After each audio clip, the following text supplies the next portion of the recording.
Hello everyone.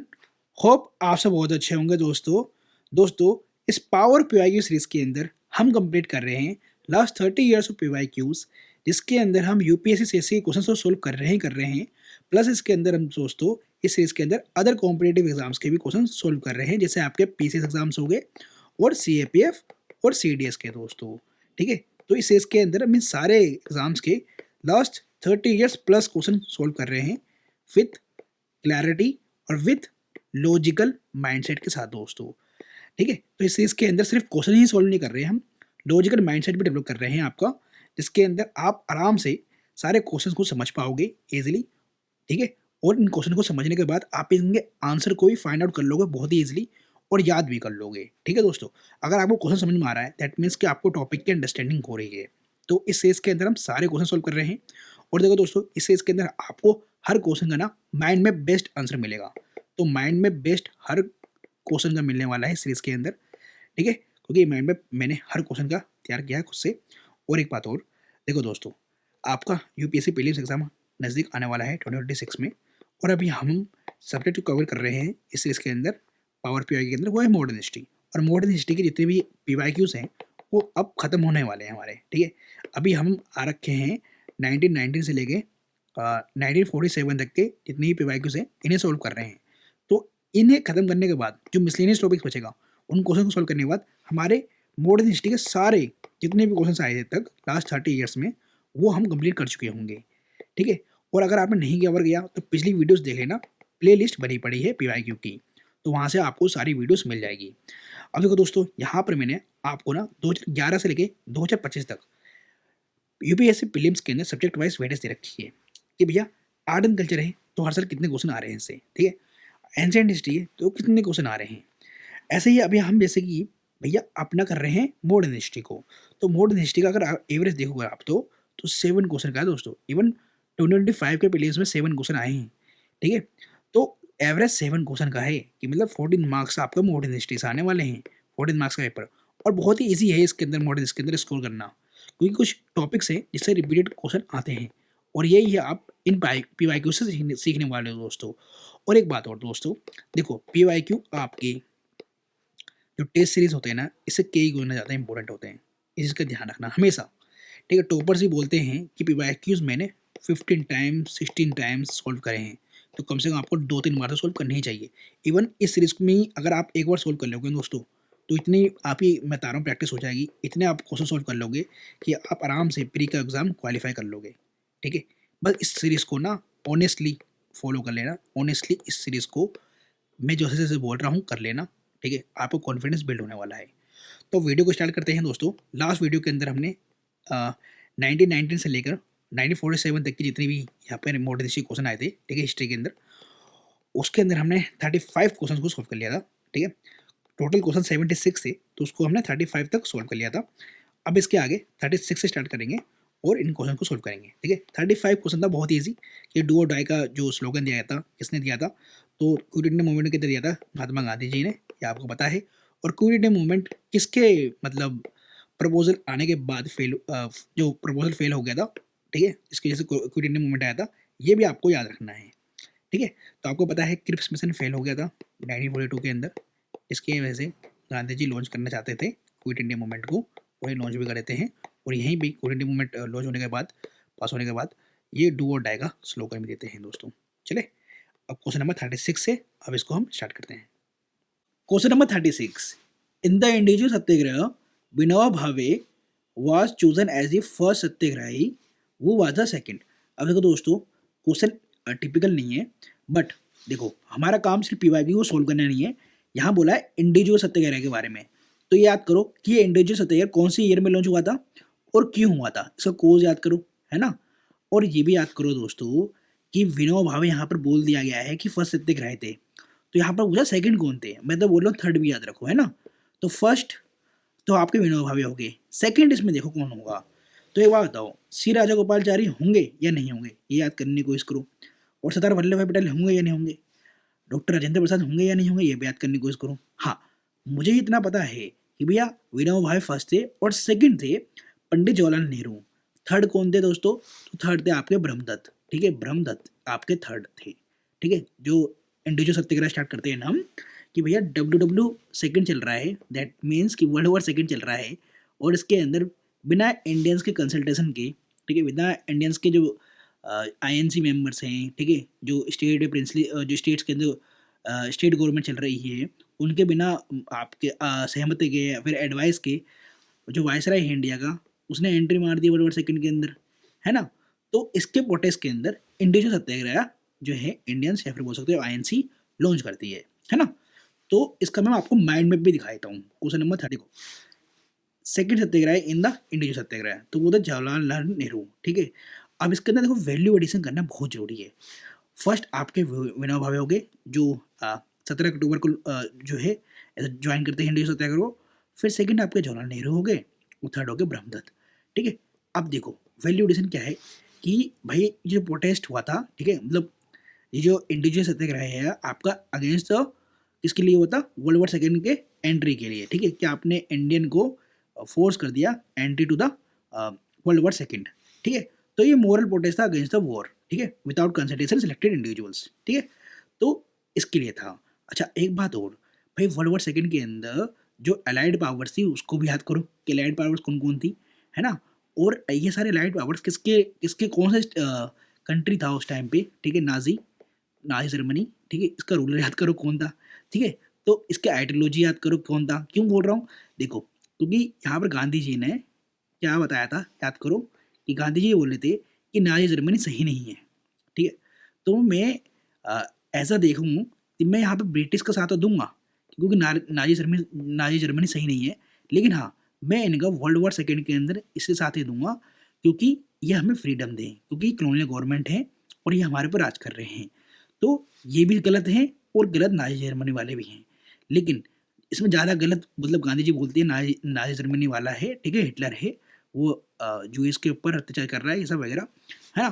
तो British को हमें फ्रीडम देनी चाहिए, ठीक है, फिर हम आपका बिल्कुल साथ देंगे, ठीक है, ये गांधी जी बोलते हैं, ठीक है दोस्तों। तो मैं एक तरीके से स्टोरी से आपको ये याद कराने की कोशिश कर रहा हूँ। अब क्वेश्चन नंबर 37 पे आते हैं। 37 में देखो बहुत ईजी क्वेश्चन है। अभी आपको मैंने क्रिप्स प्रपोजल आपको पढ़ाया भी था और इवन इसके ऊपर क्वेश्चन भी करवाए। The Cripps proposal include the provision for, देखो फुल इंडिपेंडेंस के अगर क्रिप्स प्रपोजल ले लेता, ठीक है, प्रोविजन, तो क्रिप्स प्रपोजल फेल क्यों होता, ठीक है, फिर कैबिनेट मिशन क्यों आता बाद में, ठीक है, वेवल प्लान भी आता है इसके बाद में तो। और ये देखो क्रिप्स मिशन हमेशा आपको याद रखना 1942 में आया था, और उसके फेलियर की वजह से ही क्विट इंडिया मूवमेंट भी गांधी जी लॉन्च कर देते हैं, ठीक है, यह आपको ध्यान रखना है। और क्रिप्स प्रपोजल के अंदर मतलब क्रिप्स मिशन के अंदर प्रपोजल क्या कहते हैं ये आप आपको ध्यान रखना है। देखो creation of constitution making body ये तो था, ये तो बिल्कुल ही था, ठीक है, ये तो हम जो अंग्रेजी देने के लिए तैयार थे, है ना, बात कर रहे थे। और एक बात और दोस्तों आपको ये भी ध्यान रखना है, क्रिप्स मिशन में डोमिनियन स्टेटस की बात करी गई थी, ठीक है, फुल इंडिपेंडेंस की है, डोमिनियन स्टेटस की। तो इसका आंसर आएगा हमारा बी। अब एक बात और, हम इसका माइंड मैप पे आते हैं और देखते हैं कि भैया और क्या वैल्यू एडिशन इसके अंदर हो सकता है। तो देखो इसका सेकंड इसका करेक्ट आंसर है, इसके अंदर प्रपोजल देखोगे आप क्रिप्स मिशन का, तो डोमिनियन स्टेटस देने की बात की थी आफ्टर वॉर, है ना। और ये कॉमनवेल्थ से एक्सीड कर सकते हैं, ये तो मैंने आपको पढ़ा रखा है मॉडर्न हिस्ट्री के अंदर, पूरा माइंड मैप से पढ़ाया था आपको, ठीक है। कॉन्स्टिट्यूशन मेकिंग बॉडी का प्रपोजल था, provincial option to stay out का भी था, ठीक है।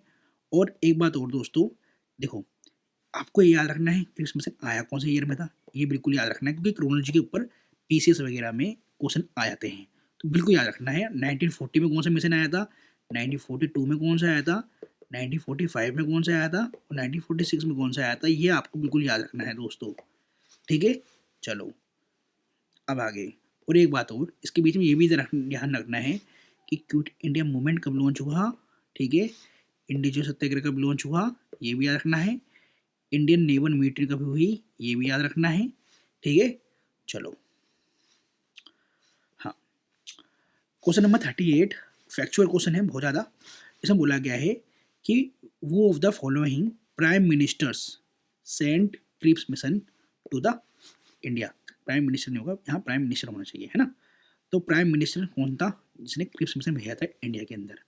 अब आपको ना यहाँ पर ये लॉजिक लगाना है कि भैया ये याद करो कि 1942 के टाइम पे भाई पीएम कौन था ब्रिटेन का। अभी ये मत करो क्रिप्स मिशन किसने भेजा? अब याद करो इनमें से कौन हो सकता है 1942 के टाइम पे और कौन पहले हो चुका है, ठीक है। तो आपको ये पता है कि ये रैमसे मैकडोनल्ड इसने ही तो कॉमनवेल्थ अवार्ड को लॉन्च किया था, मतलब बोला था कि कॉमनवेल्थ अवार्ड दे देंगे हम, ठीक है। इनको किसको? तो दलित को, है ना, ये सब की। तो ये तो वही यार राउंड टेबल कॉन्फ्रेंस के टाइम पे की था, तो इसे कट मारो। अब देखो स्टेनली बाल्डविन था क्या? बाल्डविन था क्या?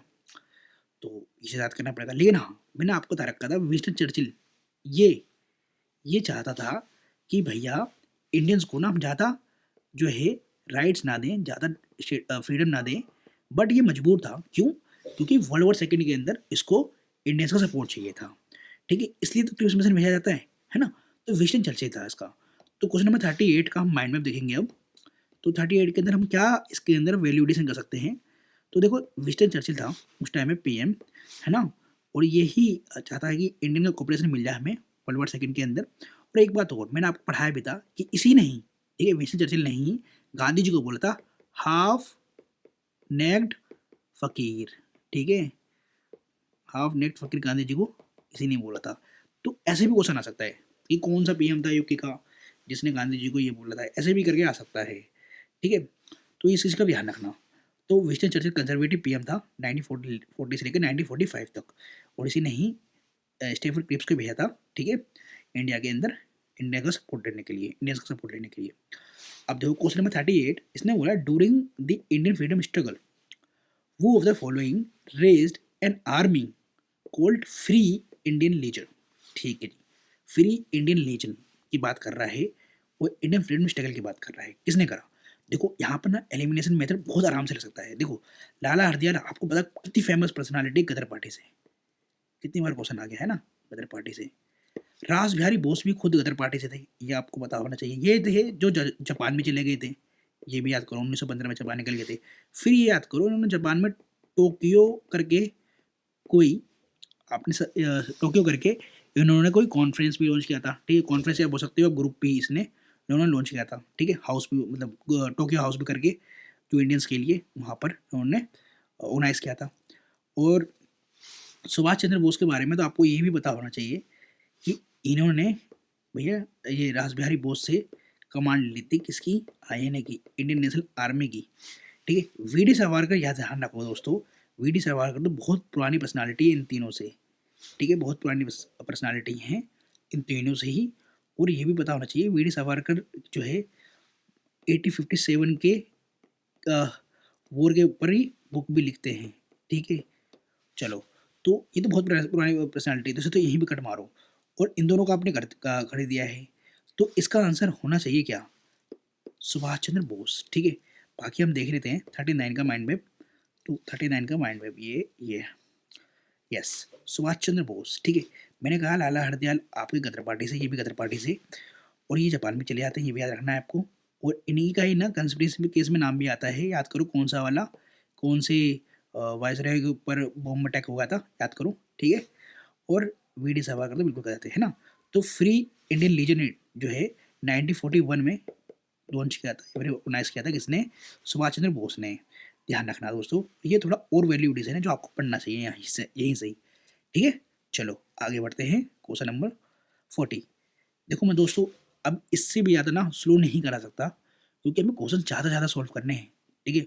और ज़्यादा लंबी वीडियो हो जाती है ना, तो आप देखते नहीं हो, ठीक है, आप देखोगे तो आप क्वेश्चन सोल्व नहीं कर पाओगे बाकी सारे भी, और ये सीख नहीं पाओगे, ठीक है। पीवाईक्यू से जो सीखने को मिल रहा है ना आपको, ये सीख नहीं पाओगे।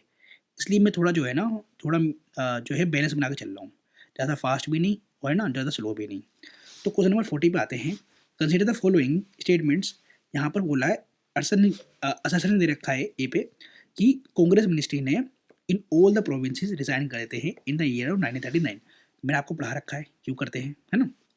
बाकी यहाँ पर रीजन दे रखा है कि कांग्रेस जो है ना did not accept the decision of the viceroy to declare war against the Germany in the context of the world war second, ठीक है। ये बिल्कुल रीजन तो बिल्कुल सही है कि भैया कांग्रेस मिनिस्ट्री ने रिजाइन इसलिए तो करा था 1939 के अंदर प्रोविंसेस के अंदर, क्योंकि उनसे बिना पूछे आपने एंट्री मार दी वर्ल्ड वॉर सेकेंड के अंदर, तो इसी बात तो वो नाराज हो गए थे और वो ऐसा प्रोटेस्ट में रिजाइन कर देते हैं। तो इसका तो यही आंसर होगा कि असर्सन भी सही है, उसका रीजनिंग भी सही है, उसका रीजन भी सही है, ठीक है। तो इसका आंसर यही होगा। चलो question number 41। Which of the following suggested the reconstitution of the Viceroy Executive Council in which portfolios, including that war members were to be held by the Indian leaders. अब एक बात बताओ, इनमें से कौन से जो है आप बोल सकते हो कि इनमें से कौन से ग्रुप ने या मिशन ने या कॉन्फ्रेंस ने ये बोल किया था कि वाइसराय एग्जीक्यूटिव काउंसिल का जो है क्या होना चाहिए, रिकॉन्स्टिट्यूशन होना चाहिए, है ना, in which all the portfolios including war members were to be held by the Indians, कि भैया वॉर मेंबर्स के अंदर भी इंडियन हो सकते हैं, कौन बोलेगा? तो एक बताओ, साइमन कमीशन का भी बोलेगा इस बात को, ठीक है, क्योंकि उस टाइम पे तो भैया कोई वर्ल्ड वॉर सेकेंड भी नहीं चल रहा है, तो भैया अंग्रेजों के ऊपर कोई प्रेशर है, ठीक है, इस टाइम पे तो कोई प्रेशर भी नहीं है, जो अंग्रेज जो चाहेंगे कि भैया एग्जीक्यूटिव काउंसिल के अंदर इंडियंस आ जाएं, पोर्टफोलियोज के अंदर इंडियंस आ जाए, ठीक है। यस, शिमला कॉन्फ्रेंस हो सकता है, क्रिप्स मिशन हो सकता है, कैबिनेट मिशन भी हो सकता है, लेकिन यहाँ पर साइमन कमीशन तो बिल्कुल नहीं होगा, यहाँ तो आपने बिल्कुल कट मार दिया, ठीक है। अब इनमें से आपको ये बिल्कुल याद रखना पड़ेगा कि भाई पोर्टफोलियो के अंदर, पोर्टफोलियो पर आपको पता है ना, जैसे कि फ्रांस मिनिस्ट्री है हमारे यहाँ, अलग पोर्टफोलियो है, डिफेंस मिनिस्ट्री का अलग पोर्टफोलियो है, तो इसके अंदर इंडियन मेंबर्स भी आ सकते हैं, इवन वॉर मेंबर्स भी आ सकते हैं, ठीक है, एज एन इंडियन लीडर्स। तो इसमें कौन से वाले में प्रोविजन डाल दिए गए थे, कौन से मिशन में या फिर कौन से कॉन्फ्रेंस में डाल दिया गया था? तो शिमला कॉन्फ्रेंस आपको पता है ना, ये वेवल प्लान कहते हैं 1945 का, ये भी ध्यान रखना है, ठीक है। और क्रिप्स मिशन में आपको पता चल गया है कि दोस्तों क्रिप्स मिशन में मतलब डोमिनेट गवर्नमेंट देने की बात कर रहे हैं, ठीक है, इवन इंडिपेंडेंस देने की भी बात नहीं है, ठीक है, क्रिप्स मिशन के अंदर। तो अब आते हैं इसके दोस्तों 41 के माइंड मैप के ऊपर, और इसके अंदर देखते हैं कि हाँ, इसके अंदर हम और क्या वैल्यू एडिशन कर सकते हैं, और इसका जो ये प्रोविजन था, ठीक है, पोर्टफोलियो वाला, ये किस में था? तो देखो दोस्तों, साइमन कमीशन में बिल्कुल नहीं होने वाला, क्रिप्स मिशन में बिल्कुल नहीं होगा, देखो यहाँ पर डेढ़ कलर डाल गई है, 1942 होगा क्रिप्स मिशन, और कैबिनेट मिशन तो बिल्कुल पता है आपको 1946 का। देखो बताओ, कैबिनेट मिशन में तो हमें फ्रीडम मिल चुका है, ठीक है, इवन इसके अंदर तो होगा ही, इसके अंदर तो भैया फ्रीडम मिल चुका, हमें फुल इंडिपेंडेंस मिल चुकी, तो इसको तो वैसे ही लिमिट मानना था आपको, है ना। क्रिप्स मिशन के अंदर मैंने आपको बता दिया डोमिनेंट गवर्नमेंट देने की बात करी गई थी, तो इसका आंसर शिमला कॉन्फ्रेंस ही तो होगा, ठीक है, वेवल प्लान ही तो होगा 1945 का, बिल्कुल, ठीक है। अब एक बात आता हूँ और, कि ये आपका वैल्यू एडिशन है जो आपको पढ़ना है, ठीक है, मैं नहीं यहाँ पर आपको समझा रहा है ये बात, क्योंकि भाई इतना समय नहीं है, बहुत सारे क्वेश्चन सॉल्व करने हैं, अभी तो मॉडर्न हिस्ट्री चल रही है, पॉलिटी भी स्टार्ट करनी है, ज्योग्राफी भी स्टार्ट करनी है, इंडियन इकोनॉमी भी करनी है, ठीक है, एंशिएंट भी करनी है, ठीक है। तो ये वैल्यू एडिशन मैं इसलिए तो दे रहा हूँ आपको यहीं पे कि आप खुद से पढ़ लो यहाँ पर एक्स्ट्रा, है ना, और ज़्यादा लॉन्ग में भी नहीं दे रहा कि आपको पढ़ने में बहुत टाइम लग जाएगा। अब question number 42, which portfolio was held by the Dr. Rajendra Prasad in the interim government formed in the year of 1946? देखो, ये रहा लक्ष्मी गांधी बुक के अंदर भी दे रखता है कि इंटरिम गवर्नमेंट के अंदर कौन कौन से जो है लीडर्स थे और उनके पास कौन कौन सा जो है पोर्टफोलियो था, तो बिल्कुल ये तो याद करना है। तो इंटरिम गवर्नमेंट जब बनी थी, ठीक है, जो कैबिनेट मिशन के प्लान के अंडर में बनी थी, तो उसके अंदर डॉक्टर राजेंद्र प्रसाद जी को कौन सा जो है पोर्टफोलियो मिला था? देखो, डॉक्टर राजेंद्र प्रसाद जी को बिल्कुल मिला था, ये तो आपको बताया, तो ना तो फॉलोइंग तो कर दो, ठीक है। फूड एंड एग्रीकल्चर था क्या, एक्सटर्नल अफेयर्स था क्या, या डिफेंस था? 42 के अंदर आ जाओ दोस्तों, तो 42 का आपका माइंड मैप देखना है, तो इसका आंसर होगा, ये कहाँ गया, 42 42 42 42,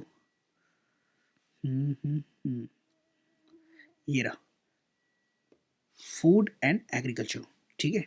तो नन ऑफ द फॉलोइंग तो बिल्कुल काटा था, इनको मिला था। डिफेंस नहीं होगा क्योंकि डिफेंस आपको बताया कि इसको मिलना था, और क्योंकि उसका थोड़ा नाम जो है ना थोड़ा फेमस भी है, इसलिए आपको याद भी रहेगा, ठीक है। डिफेंस किसको मिला था, और एक्सटर्नल अफेयर्स किसको मिला था, ये भी याद करना है, क्योंकि देखो फेमस इसलिए बोला था क्योंकि वो पंजाबी थे, बलदेव सिंह, ठीक है, तो इनको मिला था।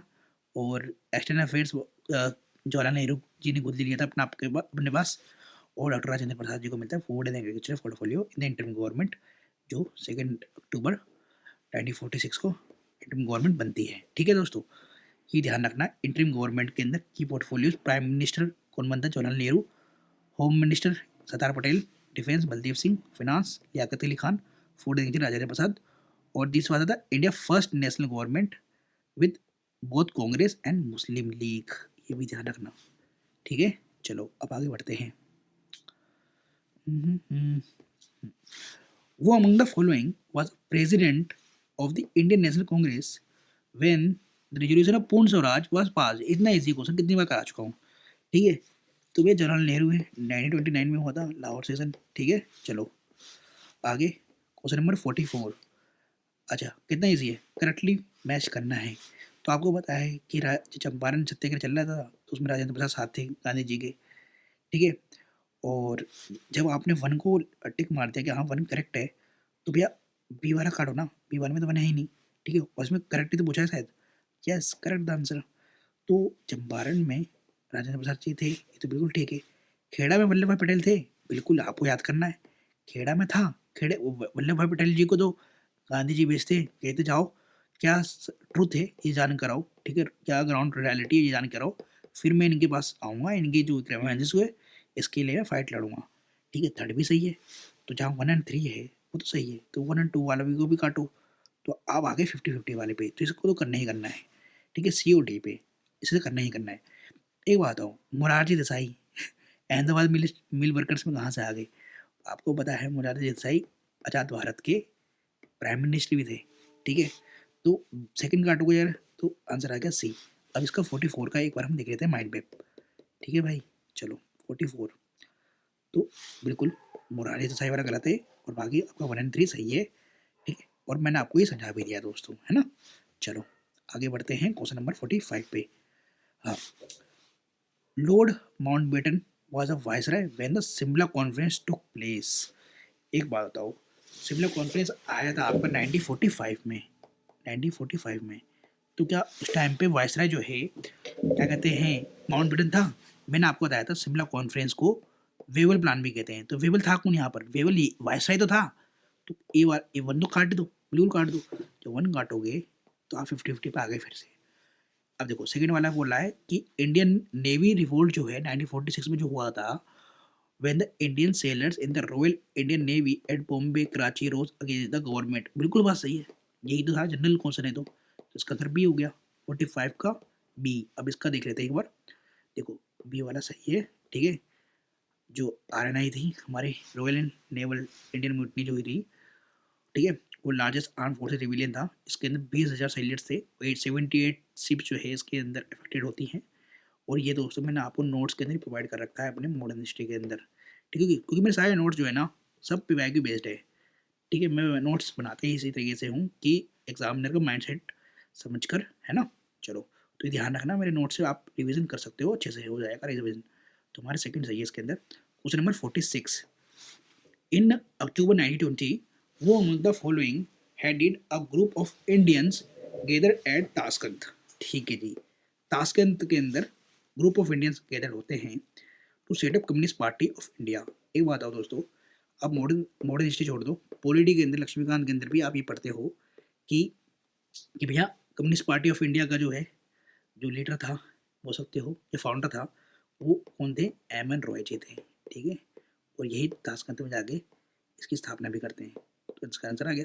लेकिन दोस्तों आपको सिर्फ एम एन रॉय जी के बारे में थोड़ी जानना, यहाँ पर एच के सरकार दे रखा है, पी सी जोशी दे रखा है, और एम सी चावला भी दे रखा है। तो इनके बारे में जानो कि ये कौन थे। तो 46 का माइंड मैप आते हैं। ठीक है, अब देखो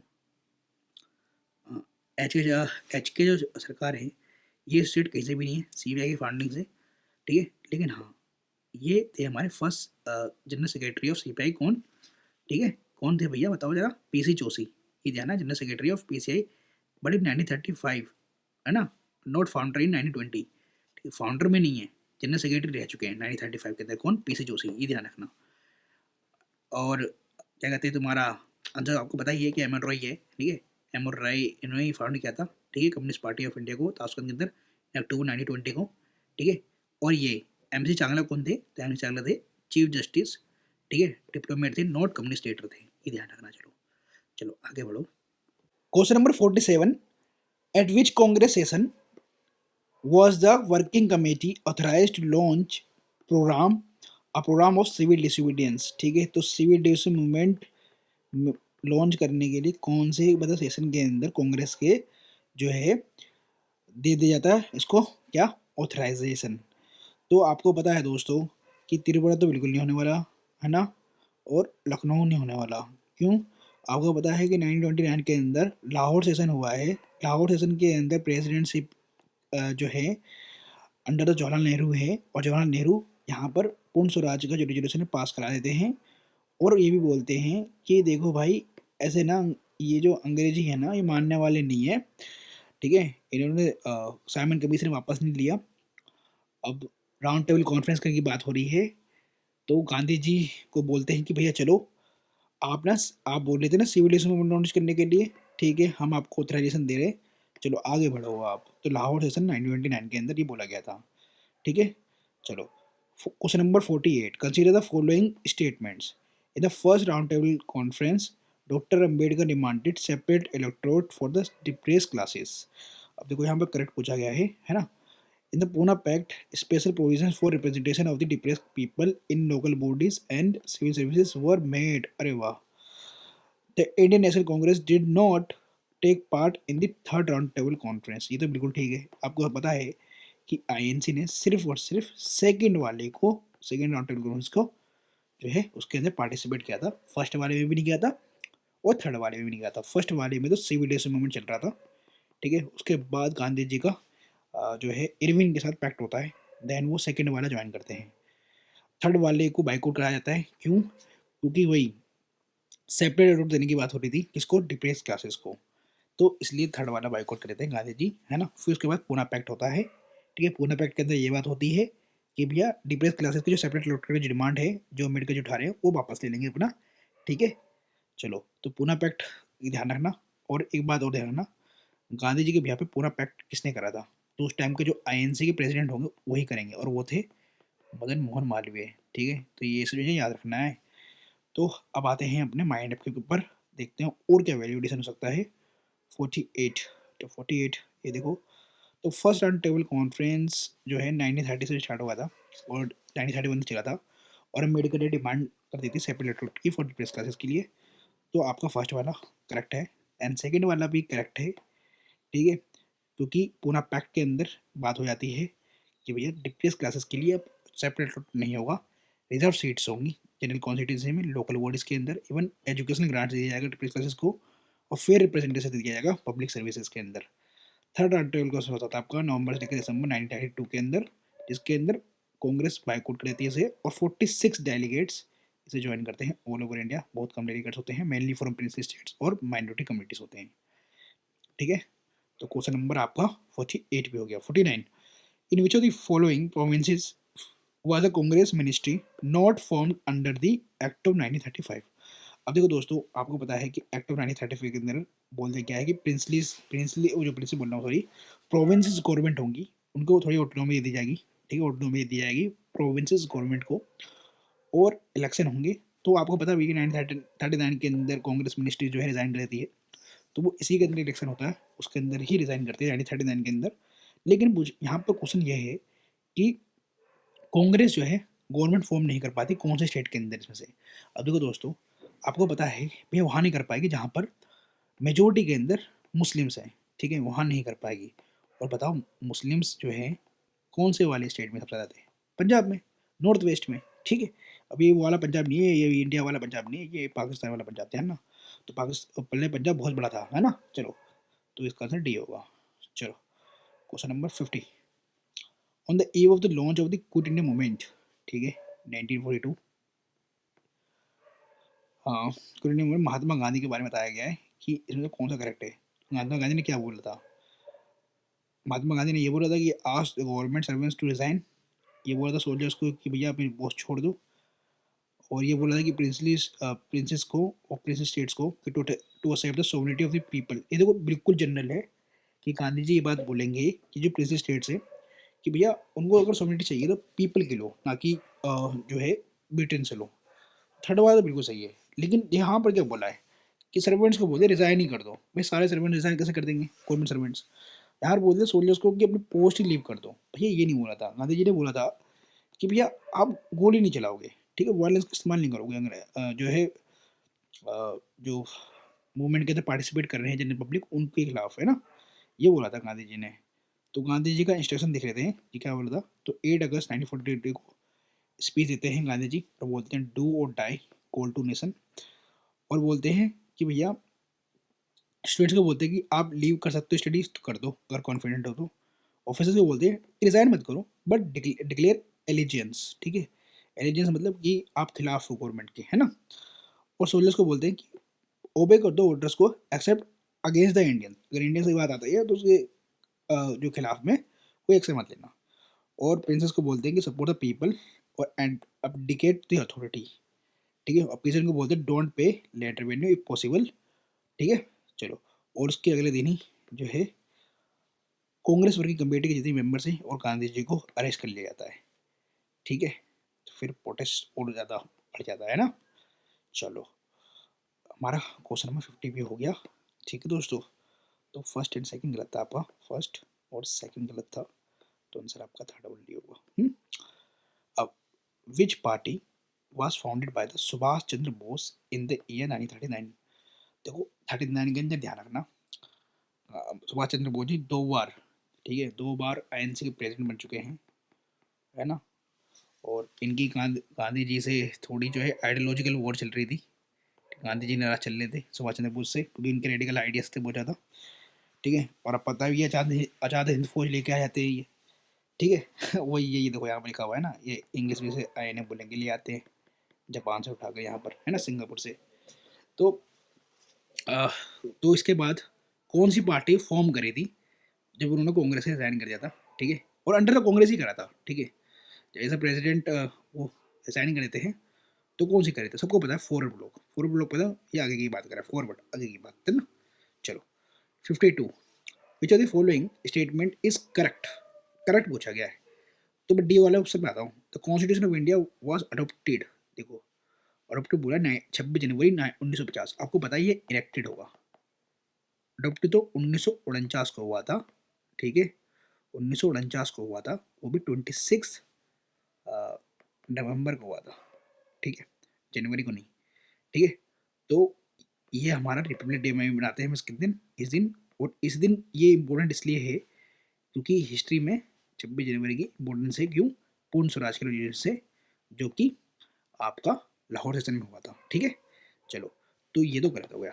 the first session of the constituent assembly of India was held in January 1947, आपको पता है 1946 में कैबिनेट मिशन आ चुका है, तो 1946 होना चाहिए ना इसका, 47 तो नहीं होगा, ठीक है, काट पड़ाओ। B, Jawaharlal Nehru, Mohammad Ali Jinnah, Sardar Patel were members of the constituent assembly. एक बात बताओ, मुस्लिम लीग को जवाहरलाल और क्या कहते हैं जिन्ना ने बाइकआउट किया था, ठीक है, बाइकआउट किया था किसका, कॉन्स्टिट्यूंट असेंबली का। तो मोहम्मद अली जिन्ना तो पार्ट नहीं थे, कट मारो।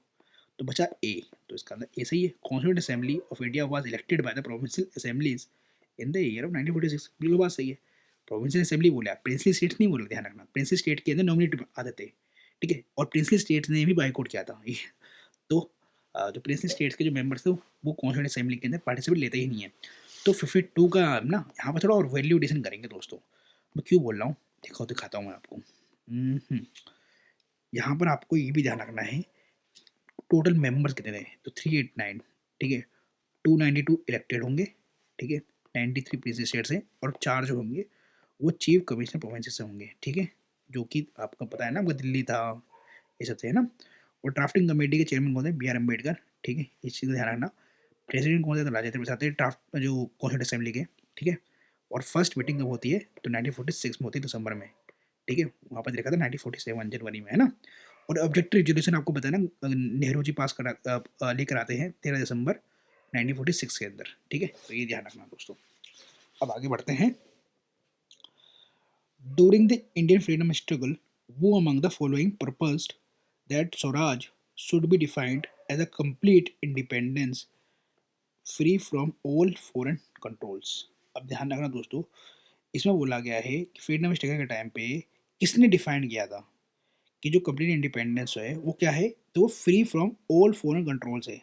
जो फॉरेन कंट्रोल है ना उससे फ्री हो जाओ, दैट मीन्स कि ये इंडिपेंडेंस होगा, कंप्लीट इंडिपेंडेंस होगा, ठीक है। हर तरीके से फॉरेन कंट्रोल से जो है फ्री हो जाओगे तो ये होगा आपका कंप्लीट इंडिपेंडेंस। तो इसमें से किसने करा था, पॉइंट किसने किया था डेफिनेशन। तो देखो दोस्तों, ये तो आपको पता होना चाहिए कि ये मौलाना हजरत मोहानी थे, ठीक है, जिन्होंने ही करा था, ठीक है। शायद 1921 के आसपास किया था, है ना। तो देख लेते हैं, है ना। वैसे ध्यान रखना अब्दुल कलाम आज़ाद भी आईएनसी के प्रेसिडेंट रह चुके हैं, है ना, ये भी ध्यान रखना। और ये यंगेस्ट है, 53, 53, 53, यस 53, मौलाना हजरत मोहानी थे। ठीक है, इवोल्यूशन देखो इंडिपेंडेंस के डिमांड का, तो 1906 के अंदर दादा भाई नौरोजी के प्रेसिडेंटशिप में, ठीक है, आईएनसी जो है स्वराज की बात उठाती है कि हाँ भाई स्वराज होना चाहिए। ठीक है, तो स्वदेशी मूवमेंट के अंदर बातें भी हो रही थी कि भैया सेल्फ गवर्नमेंट की, है ना, तो दादा भाई नौरोजी करते हैं। और 1921 के अंदर जो है कंप्लीट इंडिपेंडेंस की बात करते हैं हजरत मोहानी जी। 1927 के अंदर मद्रास कांग्रेस सेशन में डोमिनेंट स्टेटस की बात हो जाती है। 1929 के अंदर लाहौर, पता है लाहौर सेशन होता है, पूर्ण स्वराज के रेजोल्यूशन पास हो जाता है। और ये बात और ध्यान रखना, मोहानी जी जो है फेमस उर्दू पोइट भी थे, तो इसी को ध्यान रखना दोस्तों। अब मैं यहाँ पर और देता हूँ कि भैया ये फुल इंडिपेंडेंस की जो बात करी गई थी, कंप्लीट इंडिपेंडेंस की, ये अहमदाबाद कांग्रेस में अहमदाबाद कांग्रेस सेशन में बात करी गई थी 1921 के अंदर। ठीक है, और ये भी ध्यान रखना कि इंडिया के कम्युनिस्ट पार्टी ऑफ इंडिया के, ध्यान रखना, ये फाउंडर भी रह चुके हैं। ठीक है, आगे बढ़ते हैं। When Congress leaders condemned Montagu Chelmsford reform report, many moderates left the party to form. कौन सी पार्टी फॉर्म की थी जब मोन्टेगू चेम्सफोर्ड रिफॉर्म जो रिपोर्ट है उसको कंडेम कर रहे थे बहुत सारे कांग्रेस में? ठीक है, अब बताओ, ये मोन्टेगू चेम्सफोर्ड रिफॉर्म्स के अंदर सेल्फ गवर्नमेंट के देने की बात हुई थी लेकिन दिया नहीं गया। तो 1919 में या फिर 1918 में बोल सकते हो कि जो लीडर्स हैं, जो एक्सट्रीमिस्ट वाले, जो गांधी जी हैं, वो खुश नहीं है इससे, रिफॉर्म से। तो वो खुश नहीं है, लेकिन मॉडरेट जो है वो खुश है। मॉडरेट्स तो कह रहे हैं कि भैया ये आप ये होम रूलिंग मूवमेंट मत चलाओ। ठीक है, कॉन्स्टिट्यूशनल मेथड से हमें आज़ादी मिलेगी, ये वो मॉडरेट्स कह रहे हैं, अभी भी कह रहे हैं। तो बताओ कौन सी पार्टी उन्होंने फॉर्म की थी? स्वराज्य पार्टी आपको पता सी आर दास करते हैं। ठीक है, वो भी कांग्रेस के अंडर में काम कर रहे होते हैं, तो ये तो है थे नहीं। ठीक है, Indian freedom party, independence federation of India, या इंडियन लिबरल फेडरेशन। तो देखो दोस्तों, यहाँ आप स्वराज्य पार्टी को एलिमिनेट मार सकते हो, बाकी सारे जो है ना फ्रीडम से रिलेटेड सबके नाम है। तो एक बार देख लेते हैं कौन सी पार्टी थी वो। 54 तो इसका आंसर है इंडियन लिबरेशन लिबरल फेडरेशन था। ठीक है, जो कि 1918 में कांग्रेस स्प्लिट होता है। कांग्रेस स्प्लिट मतलब कुछ लीडर्स जो हैं कांग्रेस छोड़ देते हैं। ठीक है, और वो इंडियन लिबरल फेडरेशन की स्थापना करते हैं, फाउंड करते हैं इसको। कब होता है? तो ये कौन करता है? जैसे सुरेंद्र नाथ बनर्जी, ठीक है, ये करते हैं इंडियन लिबरल फेडरेशन की स्थापना, या फिर सकते हो ऑर्गेनाइज करते हैं इसको। तो क्वेश्चन नंबर 54 तक हो गया हमारा, आगे बढ़ते हैं 55। An important aspect of the Cripps mission. देखो क्रिप्स मिशन को कितने क्वेश्चन आ रहे हैं, अब ये 2003 का क्वेश्चन है। ठीक है, तो इसमें बोला इंपॉर्टेंट एस्पेक्ट क्या था? तो इंपॉर्टेंट एस्पेक्ट आपको पता है, मैं कितनी बार बोल चुका हूँ, डोमिनेंट स्टेटस था। ठीक है, अब इसको ऑप्शन पढ़ते हैं फिर। ए बोल रखा, ए में बोल रहा है कि that all Indian states should join the Indian union as a condition to consider any degree of autonomy for India. बताओ कितना एक्सट्रीम स्टेट में हो रहा है, एनी, है ना, एनी इस्तेमाल कर दिया, और इसमें यही बोलते हैं कि ऑल इंडियन स्टेट्स को ज्वाइन करना चाहिए इंडियन यूनियन को। ठीक है गलत बात है। आपको पता है कि भैया जो प्रिंस स्टेट्स थे उनको ऑप्शन था कि वो सेपरेट ट्रीटी साइन कर सकते हैं, किसके साथ? ब्रिटिश के साथ। तो ध्यान रखना कि भैया उनके पास कोई ऐसा नहीं था एप्लीकेशन। ठीक है, बी में देखो बोला है creation of the Indian union with dominion status after second world war. यही तो बात करे थे, आफ्टर देंगे और डोमिनियन स्टेटस देंगे। सी में active participation and cooperation of the Indian people, communities and political parties in the British war effort as a condition for granting independence with full sovereign status to India after the war। ये 1942 के अंदर बात ही नहीं होती कि full independence देंगे, ये कुछ भी है ना, तो बिल्कुल काटो इसे। D, framing constitution for the entire Indian union with no separate constitution for any province. यही काटो, दे दिया गया था ना प्रोविंस को कि वो कोई अगर कोई प्रोविंस ऐसा है कि हाँ भाई वो इंडिया के साथ ज्वाइन नहीं करना चाहता, अलग सोवरेन कंट्री बनना चाहता है, तो बिल्कुल कर सकता है। ठीक है, काटो से। 456 वो headed interim cabinet formed in year 1946। कितना इजी क्वेश्चन है भाई, बताओ। जब पीएम बनेगा वही तो हेड भी करेगा इंटरिम कैबिनेट को, जवाहरलाल नेहरू। ठीक है, with reference to Indian freedom struggle which of the following statement is not correct. ध्यान रखना, नॉट करेक्ट बोला है। तो इसमें बोला कि रोलेट एक्ट जो है वो अराउज्ड हुआ था as a way of popular indignation, उसी की वजह से जलियांवाला बाग मैसेकर हो जाता है। बिल्कुल आपने पढ़ रखा है, 13 अप्रैल है ना, 13 अप्रैल 1919 है ना, जलियांवाला का हत्याकांड हो जाता है, रोलेट सत्याग्रह चल रहा होता है इंडिया में। तो सही है, सही वाला नहीं पूछा गया, करेक्ट नॉट करेक्ट वाला पूछा गया है, ठीक है, फॉल्स वाला पूछा गया, तो ये करेक्ट वाला नहीं पूछा गया, तो उसका आंसर ये नहीं होगा। अब इसमें लिखा सुभाष चंद्र बोस ने फॉरवर्ड ब्लॉक को फॉर्म किया था, बिल्कुल अभी हमने ऊपर पढ़ा, तो ऐसे भी ये तो सही है, इसका आंसर ये भी नहीं है। अब देखो यहाँ लिखा हुआ है Bhagat Singh was one of the founders of the HSRA, ठीक है। अब यहाँ बोला है in 1931 Congress session at Karachi opposed Gandhi Irwin pact.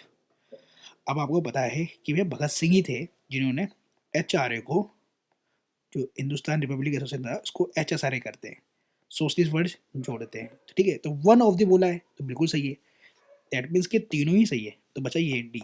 और यहाँ पर देखो वर्ड का खेला करा गया है कि अपोज करा था गांधी इरविन पैक्ट को, जो कराची सेशन हुआ था कांग्रेस का, नहीं नहीं अपोज नहीं किया था, एंडोर्स किया था, ठीक है, अपोज ही एंडोर्स किया था, यहाँ पर एंडोर्स लिखा होता ना, ठीक है, तो अब ठीक हो जाता है ये, तो इसका आंसर होगा डी, मतलब नोट करेक्ट पूछा था ना, ठीक है। During the Indian freedom struggle Khudai Khidmatgars also known as red shirts. अब मैं को बताता हूँ खुदाई खत्म गार्ड्स कैसे बोलते थे, जो आपको पता है ना कि भैया ये फ्रंटियर गांधी वाला मूवमेंट है ने खुदाई खत्म गार्ड्स वाला, और फ्रंटियर गांधी किसे बोलते थे, फ्रंटियर गांधी कहते थे इज क्या नाम था उनका, अब्दुल गफ्फार नाम था ना, यस अब्दुल गफ्फार, अब्दुल गफ्फार जी को, है ना, इनको फ्रंटियर गांधी बोलते थे। लेकिन ये कहाँ के थे ये आपको देखना है, तो यहाँ पर देखो ऑप्शन देखो, यहाँ लिखा ऑप्शन होती है terrorist tactics and method for advising finally. तो ये बताओ ये सत्याग्रह है, ये सब कहाँ टेरिस बनने वाले काम करेंगे, है ना, रेडिकल वाले, ये सब नहीं। C the adoption of the communist revolutionist ideology for the political and social reform. Communist की आइडियोलॉजी, अरे नहीं यार, फ्रंटियर गांधी बोल रहे हैं, गांधी जैसा काम करेंगे ये। D the Pathan regional nationalist unity and struggle against the colonialism. Pathan regional community ऐसा कुछ नहीं है, तो ये यूनियन ऑफ पख्तून ट्राइबल्स से, ठीक है, नॉर्थ वेस्ट में विद अफगानिस्तान, ठीक है। चलो 59 the last opportunity to avoid the partition of India. देखो लास्ट अपॉर्चुनिटी, लास्ट 1946 में अलग तो है कैबिनेट मिशन प्लान, और the lost of with the rejection, ठीक है। तो भैया है यहाँ पर कैबिनेट मिशन, यस 1946 मार दो, लास्ट बोला है ना, last opportunity to avoid the partition, yes. Question number 60 the president of the Indian National Congress at the time of the partition was, ठीक है, पार्टीशन हो रहा है तो उस टाइम में प्रेसिडेंट कौन था। तो देखो दोस्तों जरा, या तो जवाहरलाल नेहरू हो सकते हैं, ठीक है, और बहुत ही आसपास के आंसर हैं, ठीक है, तो इसको बिल्कुल फैक्चुअल है ये, तो आपको बिल्कुल याद रखना है, ठीक है। तो क्वेश्चन नंबर 60 के माइंड में पे आते हैं, 60 JB कृपलानी थे, ठीक है, तो वो JB कृपलानी थे, क्योंकि मैं बता रहा हूँ ना आसपास का बहुत क्वेश्चन है ये, क्योंकि उसके बाद जवाहरलाल नेहरू बन जाते हैं ना INC के प्रेसिडेंट, जो INC का प्रेसिडेंट रहेगा वही प्राइम मिनिस्टर बनता है ना, ठीक है। तो JB Kripalani was the Congress president in 1946 to 47 during the critical partition period, ठीक है। आजाद जो प्रेसिडेंट रहे हैं वो 1940 से लेके 46 तक रहे हैं, ये भी ध्यान रखना है, इसलिए कह रहा था मैं आसपास की बात है ये, ठीक है। चलो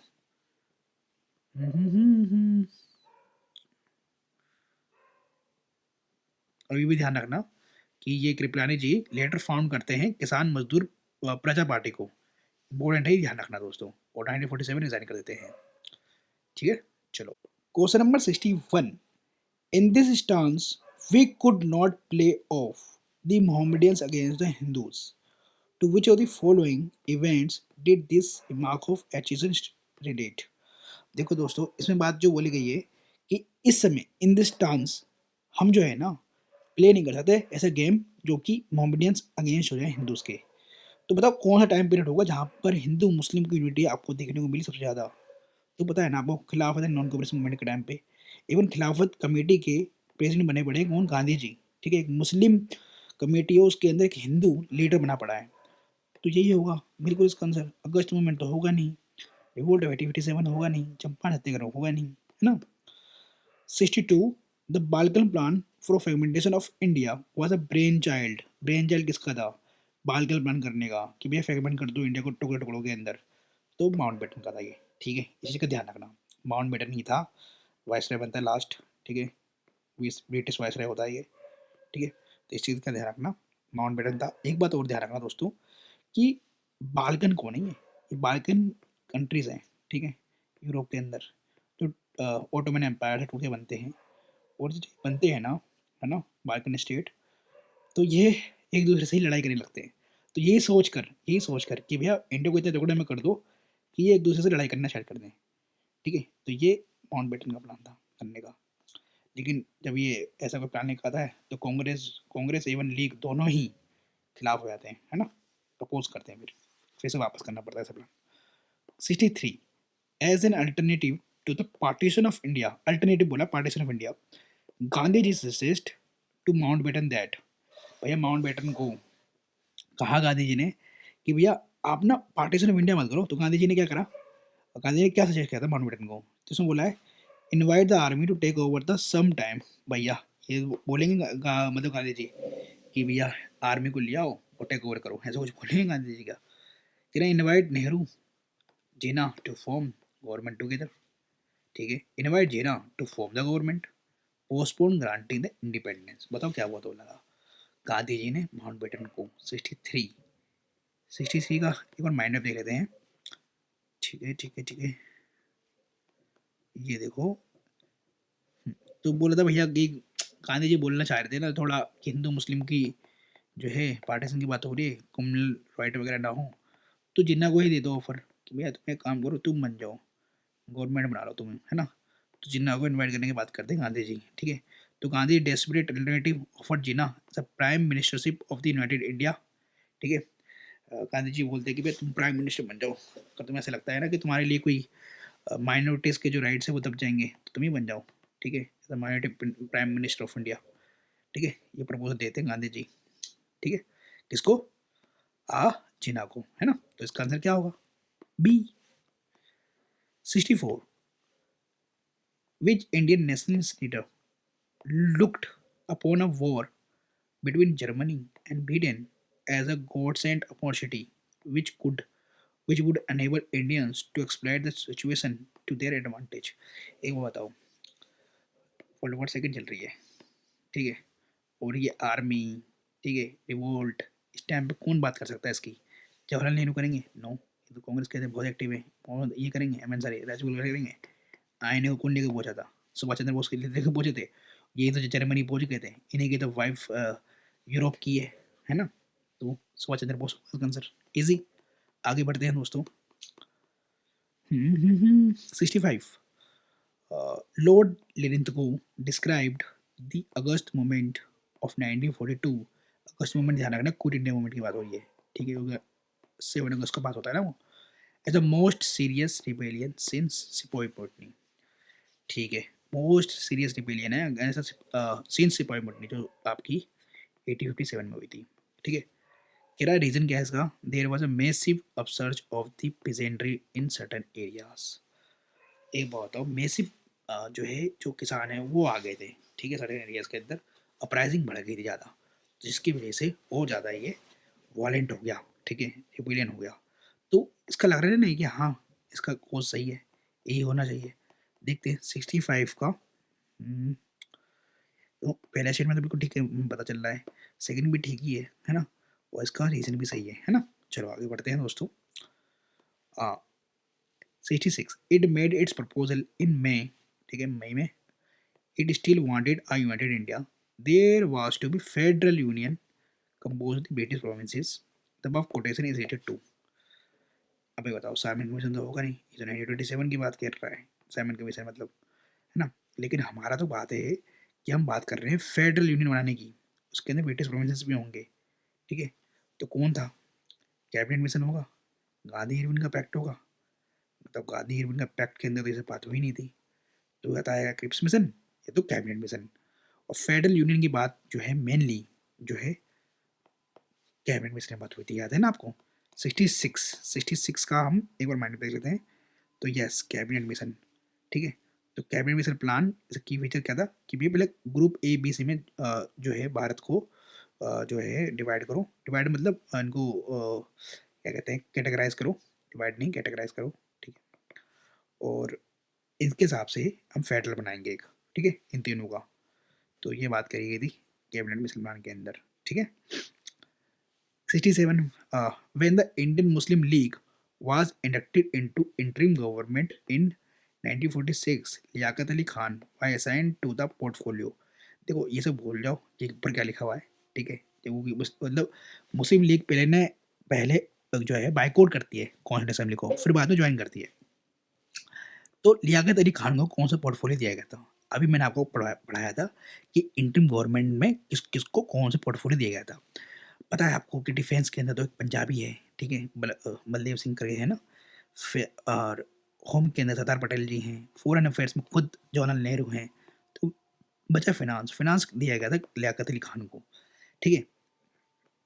question number 68, Lord Mountbatten came to India as a viceroy along with specific instructions to। तो बालकनाइज करना है इंडियन सब कॉन्टिनेंट को, तो इसका ब्रेन चाइल्ड प्लान था, ठीक है। लेकिन यहाँ बोला कि वो एक स्पेसिफिक इंस्ट्रक्शन के साथ आया था इंडिया के अंदर, और वो ये था कि keep India United if possible, ठीक है, यही था।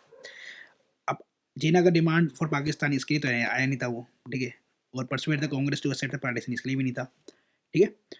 अब question number 69, Indian National Congress agreed in 1947 to the partition of the country mainly because, ये किस लिए? तो ये तो ऑप्शन से आपको समझ में आ जाएगा। डीम बोला कि India would have otherwise lost the opportunity to attain freedom, अरे ऐसा कुछ नहीं है। They wanted to avoid large scale communal riots, बिल्कुल ये बात सही है, लेकिन फिर भी आते हैं। It was impose by the British government and Congress was helpless in this regard, ये वही इम्पोज करने वाली बात थी नहीं। ए में बोला है principle of two nation theory was then acceptable to them, ऐसा कुछ नहीं है कि भैया टू नेशन थ्योरी को एक्सेप्ट कर लिया था इंडियन नेशनल कांग्रेस ने, ऐसा कुछ नहीं है। उनको डर था कि लार्ज स्केल कम्युनल राइट्स होंगे, ठीक है, दंगे फसाद होंगे, लोगों की जान जाएगी, मासूम लोगों की, इसलिए, ठीक है। लेकिन फिर भी होता है, कलकत्ता राइट्स होते हैं, है ना। चलो क्वेश्चन नंबर 70, इसमें बोला है what is the correct sequence of the following events. मैंने आपको पहले ही बताया था दोस्तों कि इसकी डेट के साथ आपको याद रखना चाहिए। 1940 में अगस्त को आया था, ठीक है। आईने ट्रायल आपको पता है दोस्तों कि भैया क्विट इंडिया मूवमेंट चल रहा था आपका 1942 के अंदर, और आईने ट्रायल जो हुआ था वो स्टार्ट हुआ था आपका ये 1945 में, ठीक है। और जब आईने ट्रायल चल रहा था तो उसको देखते हुए ये रिवोल्ट करते हैं रॉयल इंडियन नेवी वाले, ठीक है, और ये करते हैं 1946 के अंदर। तो हमें दिखाई दे रहा है कि वन पहले आएगा, तो वन पहले आएगा तो ये वाले काटो, ठीक है। वन के बाद थ्री आएगा, ये बात ठीक है। फिर आएगा आपका टू, ठीक है, एन ट्रायल हुआ, फिर रिवोल्ट कर दिया, ठीक है, रॉयल इंडियन नेवी वालों ने। तो इसका आंसर आएगा ए, ठीक है। चलो आगे क्वेश्चन नंबर 71, इसमें पूछा है करेक्ट आंसर चाहिए। Non cooperation movement led to, ठीक है, नॉन कोऑपरेशन मूवमेंट के बाद क्या होता है? तो Congress become the mass movement for the first time, ठीक है। Growth of Hindu Muslim unity, non cooperation movement के अंदर हिंदू मुस्लिम की यूनिटी देखी जाती है, ये तो बात ठीक है, यहाँ यूनिटी तो देखी गई है क्योंकि नॉन कोऑपरेशन मूवमेंट के साथ चल रहा है खिलाफत मूवमेंट भी, बिल्कुल ठीक है। तो टू तो करेक्ट है, तो टू जहाँ करेक्ट है तो जहाँ नहीं है उसे पहले तो हटाओ, तो टू यहाँ नहीं है, टू यहाँ नहीं है, 50-50 पे आ गए आप, ठीक है। Removal of the fear of the British might from the minds of the people. Fourth, British government willingness to grant political concessions to Indians, यहाँ लिखा हुआ है British government willingness to grant political concessions to Indians, ठीक है। और उसमें लिखा हुआ है कि ब्रिटिश गवर्नमेंट जो है ग्रांट देती है, पॉलिटिकल कंसेशन देती है इंडियंस को, तो ये तो बिल्कुल देते ही नहीं है, ठीक है। तो फोर्थ वाला काटो, तो आंसर आएगा बी, कि हाँ ये तो सही है कि एक मास मूवमेंट बन गया था Congress becoming the mass movement for the first time. और third is removal of the fear of the British might from the minds of the people, बिल्कुल डाट ठीक है, ये फियर निकल गया था लोगों का ब्रिटिश का, ठीक है, लोगों के माइंड से, तो इसका आंसर आएगा B. 72, the meeting of Indian and British political leaders during 1932 in London has been referred to the first, second, and third roundtable conference. It would be incorrect to refer to them as the because, ठीक है, incorrect पूछा क्या इनमें से? और लेकर चलना है आपको राउंड टेबल कॉन्फ्रेंस माइंड के अंदर, ठीक है। तो 3 राउंड टेबल कौन से होता है आपको पता है ना, ठीक है। तो इसमें वो ऑप्शन देखा है कि the Indian National Congress did not take part in 2 of them, ये तो बात ठीक है। तो इनकरेक्ट पूछा है, तो ये तो सही है, तो ये तो आंसर नहीं होगा। The Indian parties other than Indian National Congress participating in the conference represented as sectional interest and not the whole India. CA, the British Labour Party, had withdrawn from the conference, there making the proceeding of the conference of partition. D में लिखा हुआ है it was an stance of the conference held in 3 sessions and not the 3 separate conferences. लिखा हुआ है कि it was an stance of a conference held in 3 sessions, कि भैया जो कॉन्फ्रेंस है ये 3 सेशन में हुआ है, not that of 3 separate conferences, ये 3 सेपरेट कॉन्फ्रेंस नहीं थे, ये बोल रहा है। तो एक बात बताओ कि राउंड टेबल कॉन्फ्रेंस जो है 3 हुए थे, है ना। तो एक बात बताओ वो 3 कॉन्फ्रेंस अलग अलग थे या नहीं, है अलग अलग थे या नहीं, ये आप जरा सोचो, है ना। कोई वो मतलब उसने बोला कि एक कॉन्फ्रेंस है वो 3 बार हुआ है, ठीक है, सेशन 3 बार सेशन चला है, ना कि वो 3 अलग अलग कॉन्फ्रेंस थे, उसमें ये बोला गया है, ठीक है। तो एक बार इसे देखते हैं हम, क्वेश्चन नंबर 72 था ना, 72 72 72, ये देखो। हम्म, हम्म, तो देखो यही वाला गलत है ऑप्शन, ठीक है, कि इसमें लिखा हुआ है it was in stance of conference held in 3 session and not that of 3 separate conferences. भैया आपको पता है कि वो 3 सेपरेट कॉन्फ्रेंसेस थे, ठीक है, यहाँ पर बोला नोट, ठीक है। अब तभी तो आप बोलते हैं फर्स्ट सेकंड थर्ड, ठीक है। फर्स्ट चला था आपके यहाँ से लेकर यहाँ तक 1931 में, ठीक है, इसमें कांग्रेस एब्सेंट थी, ठीक है। सेकंड वाले में ज्वाइन करते हैं गांधी जी, थर्ड वाले में फिर कांग्रेस एब्सेंट हो जाती है, ठीक है। तो ये आपका वैल्यूएशन हो गया दोस्तों। अब आगे बढ़ते हैं, question number 73, which of the following is not correct about the cabinet mission plan. Cabinet mission plan तो बिल्कुल आपको याद रहना चाहिए, ध्यान रखना, CMP, ठीक है। तो क्या है इसका जो प्रोविजन नहीं होगा उसे कट मार दो। कह रहा प्रोविंशियल ग्रुपिंग करी गई थी, तो आपको पता है ABC में करी गई थी, yes. Interim cabinet of Indians बनाए गए थे, बिल्कुल पता है, हाँ बनाई गई थी। एक्सेप्टेंस ऑफ पाकिस्तान, काट वैसे यही है, यही गलत है, ठीक है, नॉट करेक्ट पूछा है तो यही गलत है। कॉन्स्टिट्यूशन फ्रेमिंग राइट दिया गया था, बिल्कुल दिया गया था, ठीक है। आगे 74, हाँ, असर्शन रीजनिंग वाला है। असर्शन ये दिया गया है the British sovereignty continue to exist in free India. अरे पहले ही गलत दिया है, कह रहा फ्री इंडिया, फ्रीडम मिल जाएगी इंडिया को, फिर भी ब्रिटिश सोवरिटी रहेगी, क्या कहते हैं, इंडिया के ऊपर, ऐसा कुछ नहीं है। तो जैसे ही आप एक आ देते हो तो ए इज फॉल्स और आर इज ट्रू का ऑप्शन अपना आप मिल जाता है, ठीक है। तो यहाँ बोला है the British sovereign appointed the last governor general of free India, ये तो ठीक है, यहाँ पे फ्री इंडिया का जो है लास्ट गवर्नर जनरल अपॉइंट करेगा कौन, ब्रिटिश सॉवरेन, ठीक है। 75, the radical wing of the Congress party with Jawaharlal Nehru as one of the main leaders founded the Independence for India League in opposition। मैंने आपको पढ़ा रखा मॉडर्न हिस्ट्री के अंदर कि भैया जवाहरलाल नेहरू और सुभाष चंद्र बोस जो हैं बहुत ज़्यादा गुस्सा होते हैं मोतीलाल नेहरू जी के रिपोर्ट के ऊपर, जिसके अंदर वो डोमिनेंट स्टेटस की बात करते हैं, ठीक है। और ये दोनों कहते हैं कि नहीं भैया डोमिनेंट स्टेटस का तो जमाना चला गया, पूर्ण स्वराज का टाइम है, कंप्लीट इंडिपेंडेंस का टाइम है, कंप्लीट इंडिपेंडेंस मांगो ना आप, ठीक है। डोमिनेंट स्टेटस लेके भी क्या करोगे आप, पूर्ण स्वराज का टाइम है भाई, डोमिनेंट स्टेटस का टाइम तो चला गया, वो तो बहुत सालों से मांग रहे हैं, ठीक है। तो इसके खिलाफ में जो है जवाहरलाल नेहरू और Subhash Chandra Bose independence for India league की स्थापना करते हैं, ठीक है।